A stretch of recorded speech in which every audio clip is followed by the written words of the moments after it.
Chapitre 11. Lettre aux Juifs. Les prophètes s'emploient à montrer que le Fils de l'homme est le maître de justice, le Shilo, dont la parole est parole de Dieu, et qu'il est plus grand que son prédécesseur, qui est Moïse. Aussi, écoutez-moi, vous les Juifs. Depuis les Écritures de Moïse, que vos chefs religieux ne peuvent saisir dans le sens spirituel, vous êtes à l'origine de beaucoup de troubles dans le monde. Pour cela et à cause de vos sectes, vous n'êtes point de mes brebis. Cependant, j'invite à mon souper ceux qui, parmi vous, ont l'habit de noces, qui est la circoncision du cœur couvrant l'homme de dignité. Ce sont là les vêtements d'Aaron, les vêtements que mon frère Moïse m'a préparés pour que l'on me reconnaisse, et que j'amène dans le royaume tous ceux que le Père me donne. Celui qui croit en moi, dit Jésus, croit, non pas en moi, mais en celui qui m'a envoyé. Et celui qui me voit, voit celui qui m'a envoyé. Je suis venu comme une lumière dans le monde, afin que quiconque croit en moi ne demeure pas dans les ténèbres. Si quelqu'un entend mes paroles et ne les garde point, ce n'est point moi qui le juge, car je suis venu non pour juger le monde, mais pour sauver le monde. Celui qui me rejette et qui ne reçoit pas mes paroles a son juge. La parole que j'ai annoncée, c'est elle qui le jugera au dernier jour. Nous sommes dans ce fameux dernier jour. Si donc vous n'avez point cru Jésus depuis 2000 ans, parce qu'il est le personnage du Sauveur aujourd'hui, croyez en ce Sauveur quand il est là.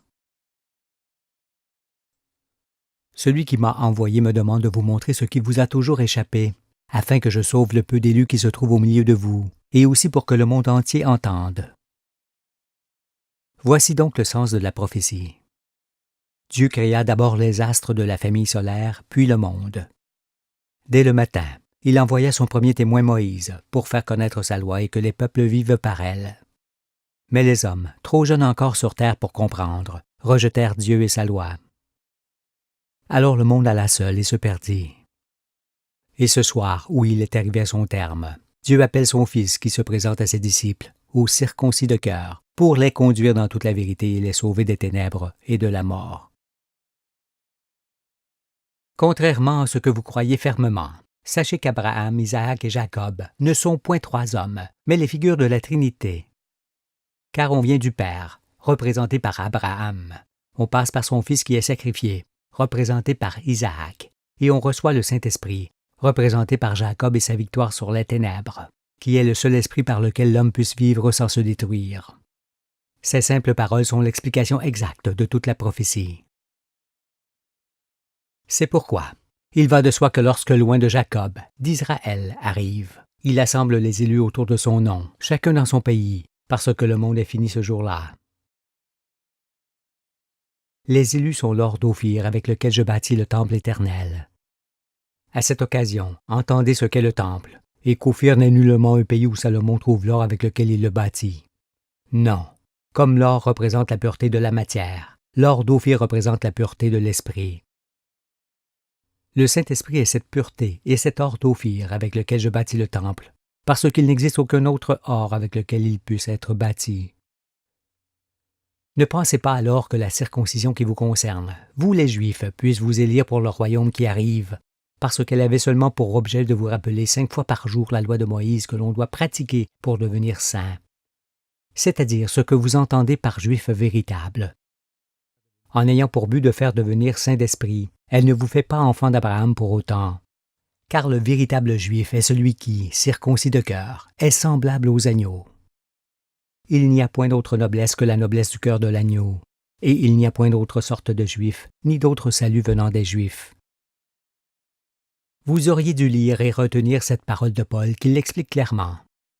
Le Juif, ce n'est pas celui qui en a les dehors, et la circoncision n'est pas celle qui est visible dans la chair. Mais le Juif, c'est celui qui l'est intérieurement.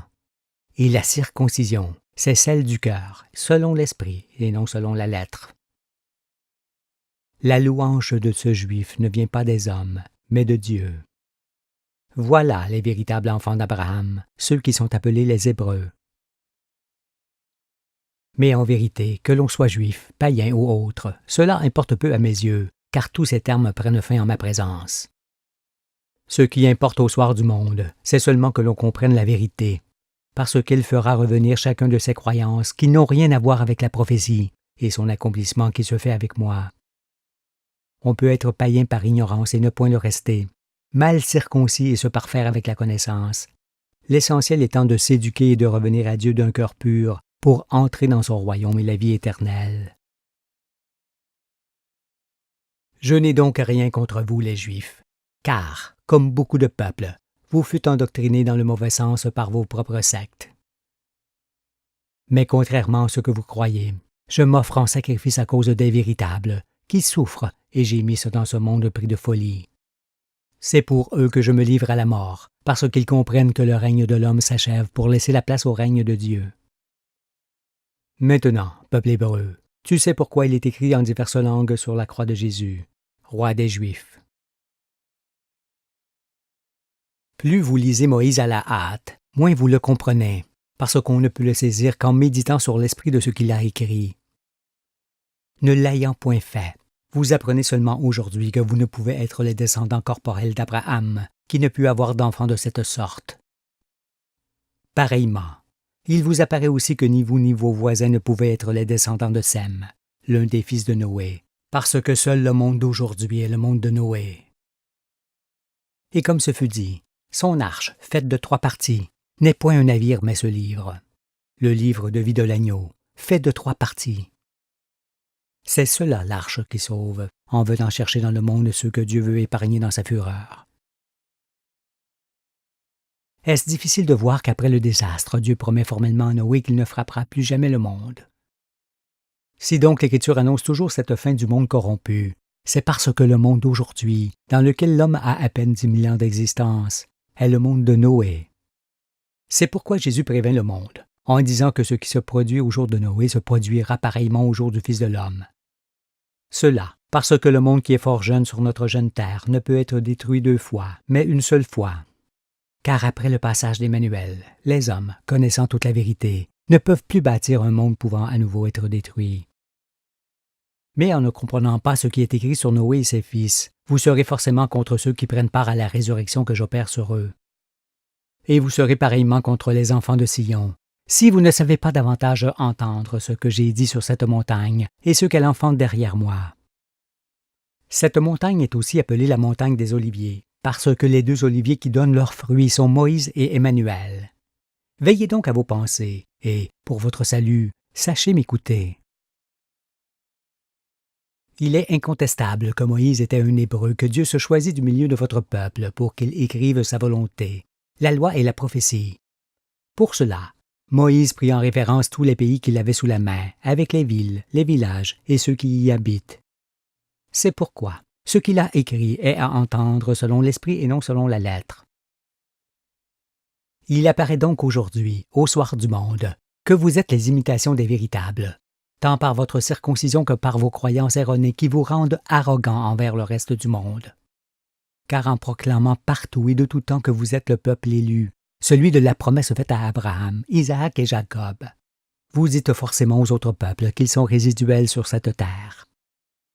Étonnez-vous alors qu'à leurs yeux, vous soyez toujours un peuple à combattre.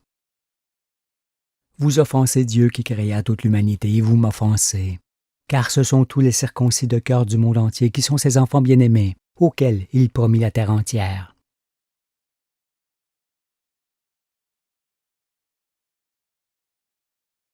Les va-et-vient de la terre nous montreront que les hommes noirs furent créés les premiers, puis les hommes bruns, puis les jaunes et les blancs en dernier. Ce sont là les 4 couleurs de l'humanité, qui sont les 4 colonnes du temple étendues sur toute la face de la terre. Les 4 générations successives créées par Dieu, qui demeureront toujours. Il n'existe aucun autre temple dans lequel Dieu habite. Mais il est déjà écrit que c'est la 4e génération, la génération blanche, qui a de la haine pour Dieu. Parce que, se croyant au-dessus de l'Éternel qui a tout créé, elle détruit ses œuvres et amène la fin du monde. C'est pourquoi Moïse et Emmanuel sont pris parmi les peuples de cette dernière génération, et le sont pour qu'elle soit domptée une fois pour toutes et cesse d'imposer ses règles au reste du monde, qui n'a pu lui résister. On ne peut savoir ce qu'est ce monde qui a rejeté Dieu, qu'en sachant qu'il va être détruit. En effet, après les Égyptiens, ce furent les Hébreux, puis les Grecs, puis les Romains qui, avec leur armée de soldats, civilisèrent le monde. C'est-à-dire qu'ils obligèrent de gré ou de force les hommes à se conformer à leurs pensées. C'est pourquoi les hommes ne savent toujours pas qui ils sont, d'où ils viennent, où ils vont, et ignorent ce qu'ils font et ce que seront les mondes à venir. Ils ont les ténèbres pour lumière, car, vous les Juifs, vous les avez tous induits en erreur dès après la venue de Moïse, pour qu'ils puissent saisir les Écritures qui l'annoncent. Celui que vous attendez ne peut sortir du pays où elles furent faites, parce qu'il lui faut du recul pour les comprendre. C'est pourquoi il est écrit que lorsque le Christ viendra, personne ne saura d'où il sort. Comme vous, cependant, je suis né près de la Grande Mer, non à côté de vous, mais de l'autre bord. De là, je vois Moïse et toute votre histoire, mieux que vous ne les voyez vous-même. C'est pourquoi je dis que vous n'êtes pas le peuple de la promesse. Vous êtes un peuple semblable aux autres peuples du monde, mais un peuple qui est devenu le plus orgueilleux d'entre tous à cause de l'hypocrisie de vos chefs religieux. N'êtes-vous point certain de tout ce que je dis? Dieu protège ses enfants, l'Écriture en témoigne. Or, vous a-t-il protégé, vous les Juifs, lorsque cet homme malade faillit tous vous exterminer? Dieu ne laisse point aller son peuple bien-aimé à l'Holocauste, car il ne l'a point créé pour qu'il soit éliminé. Vous pouvez voir qu'il en est bien ainsi, lorsque Dieu retint le bras d'Abraham, après lui avoir demandé de sacrifier son fils Isaac pour l'éprouver. Pourquoi alors ne retint-il pas pareillement le bras de ce fou qui vous exterminait? Ne dites-vous pas être comme Isaac, les enfants d'Abraham? Ce fils de Satan a agi ainsi à votre égard, parce qu'il fit, lui et sa nation comme vous. Croyant fermement être envoyé du ciel, comme il le prétendait pour pouvoir régner sur le monde entier. Il pensait être l'élu sortant d'une race supérieure, et il le fit croire aisément à son peuple, qui, alors, se voyait déjà régner sur la terre entière. Voulant ardemment, comme les Romains, s'étendre sur tous les pays, vous ne pouviez que lui faire de l'ombre. C'est pourquoi, après que vous ayez irrité les Romains qui vous dispersèrent dans toutes les provinces en leur temps, lui vous ramassa dernièrement pour vous exterminer. À la suite de quoi, vous, les rescapés, vous êtes assemblés partiellement pour assurer votre défense. Mais un fils de Satan peut-il être la cause du rassemblement du peuple élu? Ne serait-ce pas plutôt le véritable Fils de Dieu qui l'assemble, juste avant la fin? Sur cela aussi il vous faut méditer et répondre. Pauvres Juifs, vous ne savez jamais ce que vous faites. Depuis mon enfance, je suis rempli de compassion à votre égard, car vos bergers vous amènent toujours aux abattoirs. Avec vos croyances insensées, vous êtes aussi à l'origine de l'infâme Église romaine et d'autres religions encore, parce que les peuples ne voulaient point être en reste devant vous qui prétendiez être le peuple de Dieu. Ainsi, vous avez fait peu de cas de l'humanité. Vous avez offensé Dieu qui, alors, ferma les yeux sur ce qui vous est arrivé, pour que le monde entier comprenne qui est son peuple. L'enseignement de vos sectes séculaires, et notamment celui des pharisiens qui est toujours dispensé sur vos têtes, fut le plus grand poison de l'humanité qui ne peut plus s'en remettre. Vos chefs religieux vous trompent. Vous n'êtes point le peuple d'Israël, car l'Israël de Dieu je le suis, moi qui vous parle. Mais en faisant croire que vous étiez ce peuple, vous avez alors pu vous infiltrer dans les classes dirigeantes et régner sur beaucoup de pays. De la sorte, le monde fut conduit dans le mensonge, et s'achèvera dans la fournaise à laquelle vous n'êtes point étrangers. Voilà pourquoi vous avez mis Jésus sur la croix. Si vous m'entendez et faites repentance, plusieurs d'entre vous seront sauvés, sinon vous périrez. Car la fureur de Dieu dirigée contre vous est sans pareil aujourd'hui, et l'est parce que vous l'avez trompé. En effet, Dieu porta ses regards sur votre nation dans les temps antiques, et vous fit beaucoup d'honneur en y suscitant Moïse. Comme il fait en ce jour beaucoup d'honneur à la nation dans laquelle il m'appelle aujourd'hui. Mais vous avez trompé sa confiance, vous l'avez offensé. Vous avez transgressé sa loi. Vous avez fondu le veau d'or et êtes devenus les plus riches du monde. Vous n'avez fait aucun cas de ses préceptes et aucun cas de l'humanité, et vous êtes devenus pires que ceux qui vous exterminaient. Alors aujourd'hui, vous ne pouvez plus comprendre pourquoi Moïse brisa les tables de la loi au pied de la montagne, lorsqu'il vous vit faire ce veau qui devint le Dieu des hommes. Vous êtes responsable des maux qui frappent le monde, ainsi que des ténèbres qui le recouvrent, et de sa faim. Tel est votre jugement dans ce dernier jour, et vous êtes jugés par la parole de Jésus. En cela aussi, vous avez offensé Dieu, car vous n'avez point cru en Jésus. Mais plusieurs d'entre vous diront que j'ai un démon, car il est nécessaire que l'Écriture s'accomplisse aussi dans ce sens. Néanmoins, tout ce que je dis est entièrement véritable. Sinon, je me tairais. Sachez que Moïse a écrit non pour vous seul, mais pour le monde entier, et cela dans un langage que nul au monde ne peut comprendre, si ce n'est celui qui l'annonce. C'est pourquoi je dis qu'Abraham, Isaac et Jacob sont mon être. Abraham, parce que toute la terre m'est remise. Isaac, parce que je suis sacrifié au dernier jour. Jacob, parce que j'ai lutté contre les ténèbres et que j'en suis sorti victorieux. En raison de cela, je suis l'Israël de Dieu. Et quelle que soit leur race et leur couleur de peau, tous ceux qui prendront part à la résurrection que j'opère sur eux seront mon peuple, le peuple d'Israël, que j'assemble autour de mon nom pour le sauver. Je parle des circoncis de cœur du monde entier, peuple juif, n'en sois point jaloux. À la manière de Melchisédek, je viens du fond des âges, et avant même que les âges existent sur la terre, qui n'étaient point encore créés. C'est pourquoi ce monde, parmi les mondes du ciel, ne peut être mystère pour moi. Aussi, vous les Juifs, vous ne pouviez passer inaperçus à mes yeux. Descendez donc de vos hauteurs et repentez-vous, sinon il en est fait de vous. Pour votre salut, je vous conseille de vous fondre avec vos voisins. Ce sont vos frères originels qui, comme vous, sont circoncis par la main de l'homme.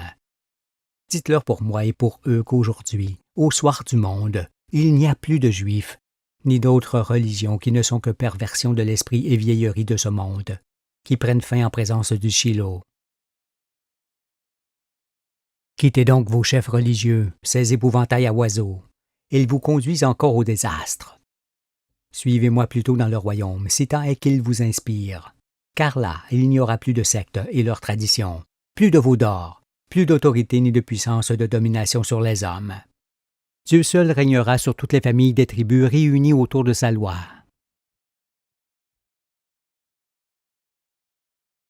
Depuis l'Antiquité, vos sectes vous firent troubler les eaux avec vos pieds. Et la pensée de ce que vos parents souffrirent, il n'y a pas si longtemps, m'attire des larmes. Mais les innocents qui périrent à cause de vos chefs religieux et de ce fou qui voulut vous exterminer reviendront sur terre en leur temps, comme tous ceux qui disparurent dans l'effroi créé par d'autres religions. La terre est un vaisseau qui emporte les âmes jusqu'au cœur de la roue, et les âmes innocentes retrouveront plusieurs fois un nouveau corps de chair pour vivre tout ce long chemin de vie. C'est pourquoi je dis que vos morts reverront le soleil. Visité dans les temps antiques, Jérusalem aurait dû devenir la capitale des nations, le modèle des cités de l'homme. Mais elle est devenue la capitale des religions qui s'y établirent. En ce sens, elle est comme une tumeur dans le monde. Elle sera donc détruite, effacée cette fois de la terre. Ah, peuple juif, tu ne sais qu'aviver mes douleurs. Mais Dieu ne laissera pas impunis ceux qui, parmi vous, prirent son nom en vain et vous conduisirent au désastre. Non, Dieu ne les oublie point, ni n'oublie vos victimes innocentes. Suivez-moi alors en toute confiance, si vous entendez ma voix, car je suis votre ami et non votre ennemi, et le seul véritable ami que vous ne puissiez jamais avoir sur cette terre. Je vous pardonne votre orgueil démesuré, parce qu'en étant trompé par vos chefs de secte, vous n'avez jamais su ce que vous faisiez.